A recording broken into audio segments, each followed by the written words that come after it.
Ladies and gentlemen, I came to this at a somewhat late in the day, but I've been involved in some similar work with the French last year, and I'm very grateful to be admitted to this very interesting exercise. One of the things that really was notable, there was a large degree of consensus, surprising degree of consensus, over this the matter of price stability when looking at Asia and Africa. Consensus on things that work the same way and things which are different. And therefore I've copied this together quickly with the help of George Rapsonamakis and David Dorr of the FAO. Also some ideas came from Gerding of CTA as well. I express my gratitude to her. And it still needs a little bit of editing, I'm sorry about that. Some basic facts about the crisis. Looking at Asian countries, they've been relatively successful in managing instability.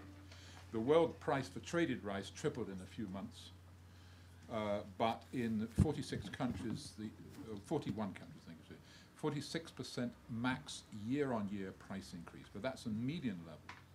But if you weight it by population, it's far less than that, because in fact, the three biggest, most populous countries, China, India, and Indonesia, the increase between -1% and 14%. Notwithstanding, there was a major shock to consumer welfare.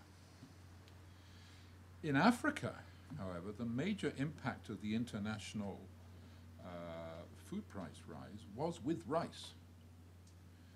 Because the instability was largely because their markets, almost without exception, there is no African country which I know which is self-sufficient in rice. They're all import dependent, so the prices are formed on the basis of import parity. And was a large measure, not total, of transmission to local markets of the world price rise. And of course it was greater because some countries like India solved their price, their problem by prohibiting the export of rice. However, it has to be pointed out in Africa that it's more consumed by the middle and upper income groups. So if you're talking about poverty impact, one has to look very much at the case of coarse grains, that's maize, millet, and sorghum, basically. In the case of coarse grains, the price spikes were not actually unprecedented. There have been price rise of the same order of magnitude, which had not been provoked by a crisis of this nature. The West African experience was worse in 2005, where there was a problem which started with locusts in Niger, and also in Nigeria, which ran short and sucked a lot of the coarse grain production out of the rest of West Africa. South African peak, which is the main barometer of maize prices in Africa, is the SAFEX nearest futures price. The South African peak was the same as in 2002. However, one has to recognize that it's not just why it was felt so much. It wasn't just the fact that grain prices are going up. You had around the same time massive rises in oil prices, a knock-on effect on fertilizer prices, which would be used in producing the next harvest in many cases, creating great alarm, and the financial crisis. So all these things hit at the same time. There are big differences in countries' ability to manage the price variability, and perhaps this is where I feel our combined insights were strongest. In Asia, countries were often able to seal their borders. So you would set prices internally which would be way out of kilter with the world prices, but you could sustain that. You really can't do that in Africa very much. Because the borders, the countries are smaller, the borders are highly porous, and really they're so porous you can't seal the border. If you try to, all you'll do is to discourage trade. You have to treat trade as a virtue. It's the way, because most countries have surpluses in some areas and deficits in others, and you need trade to arbitrage those price differences. So if you try to seal the borders, you're very quickly exporting price instability to your neighbors, and you may not be very successful in controlling your own. So it's a much more difficult problem. Then you have to think there's these African countries with diversified diets, as in the case of Uganda, where the price spike was not seen as a problem, but as an opportunity to produce and export more grain. So I'll quickly show you there. If you look at Malawi, maize constituting 41% of total food expenditure by poor households.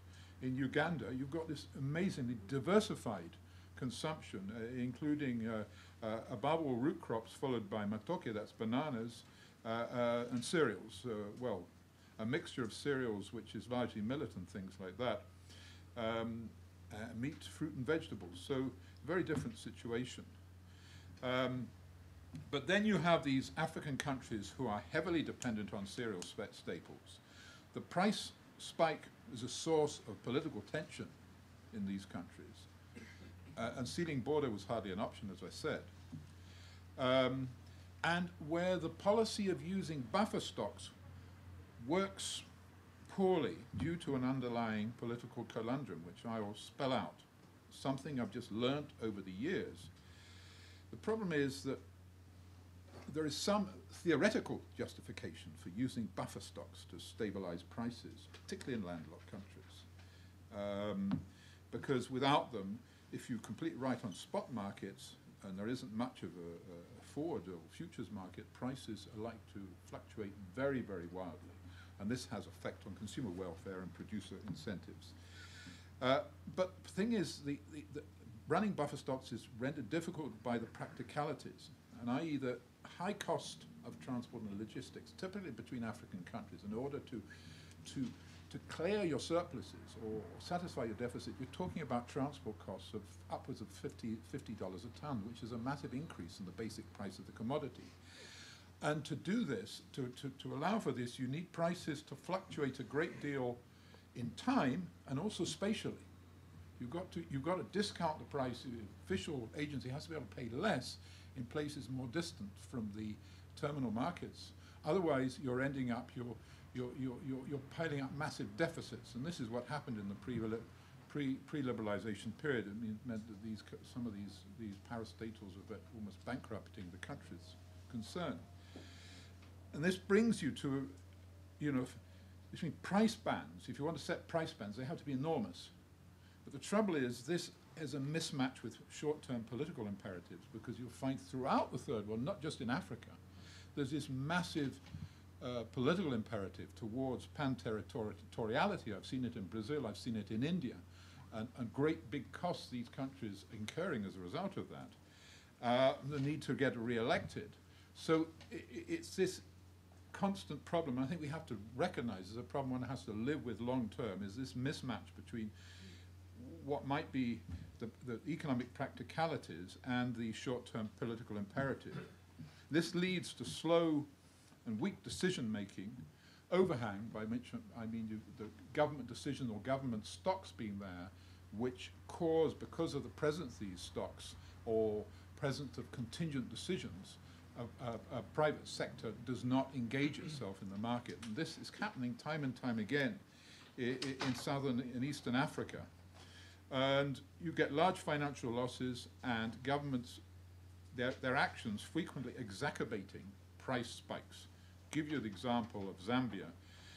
This is some figures here. These, the red lines are the prices in Zambia, and the blue ones are import parity price. And you can see how much the red lines are shooting up and down. And a lot of this, quite a lot of this, is exacerbated by the government's actions in this way. And there's two particular cases which the researchers who wrote this point to in 2002, 2003, where the domestic price went way above the import parity price. Jonathan, I have to ask you to hurry up, please.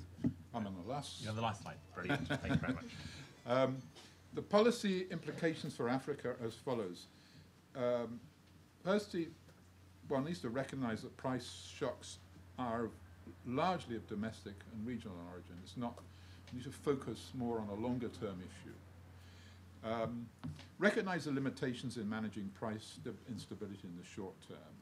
And I would advise not building up buffer stocks, large buffer stocks, or causing them to be built up by the diversion of program aid as well. And to focus on the medium term of mitigating price instability on the medium and long term. And there's a number of work, it requires a lot of patient work, but I can draw your attention to a number of avenues for this. Well, working on strengthening public policy making and information systems. Help rural people increase their storage. There are a couple of ways one can do it in terms of individual household storage or some forms of collective storage which can work, but it requires a lot of patient work and testing of alternative over the years. It's not something you can turn on rapidly, and it's not something at which you should throw a lot of money in the short term, but try to develop models which can be gradually rolled out on a larger scale. Encourage private players to develop market institutions, for example, warehousing, commodity standardization, advocacy groups that can advocate to governments. You get a proper domestic dialogue. The model here is South Africa, but where it's worked excellently, managed brilliantly to transfer highly variable spot prices to a much more level retail prices because of the use of hedging mechanisms and storage. And there is a possibility that something like this could develop in East Africa, of all places, in Kenya. A legal framework which protects rights of private trade so that people can actually get indemnity subject to arbitration, rapid arbitration procedures if the actions of governments cause them to lose contracts or to suffer financial losses. Central bank rediscounting of storage credits, a way which was used in the 19th century, in the late 19th century, in the United States in the late 19th century onwards, to reduce the cost of stock holding. So the idea here is to make it cheaper to store grain for private people, therefore people can store more grain at lower cost, and to develop people's financial resilience through microfinance. Thank you very much. Thank you very much, Jonathan. Thanks, Jonathan. Okay.